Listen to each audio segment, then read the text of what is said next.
నిజమైన ప్రభుత్వం కాంగ్రెస్ ప్రభుత్వం అని చెప్పుకోక తప్పదు.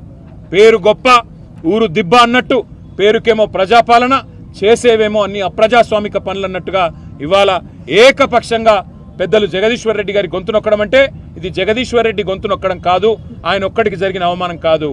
ఈ రాష్ట్రంలోని రైతాంగం తరపున, ఈ రాష్ట్రంలోని ఆడబిడ్డల తరపున నెలకు 2,500 రూపాయలు కావాలని గొంతు విప్పినందుకు, రాష్ట్ర రైతాంగం తరపున రుణమాఫీ జరగలేదు అని చెప్పి ప్రశ్నించినందుకు, రాష్ట్ర రైతాంగం తరపున ఎండుతున్న పంటల విషయంలో మా పార్టీ తరపున ప్రభుత్వాన్ని నిలదీసినందుకు, రాష్ట్ర పేదవాళ్ల తరపున పెంచని పెన్షన్ల గురించి, అమలు కాని 6 గ్యారంటీల గురించి, 420 హామీల గురించి ప్రశ్నించినందుకు తట్టుకోలేక ఈరోజు ప్రభుత్వం ఒక కుయుక్తితో మా సభ్యుడిని సస్పెండ్ చేసింది. అందుకే నిరసనగా మేమందరం కూడా ఇక్కడ కూర్చున్నాం.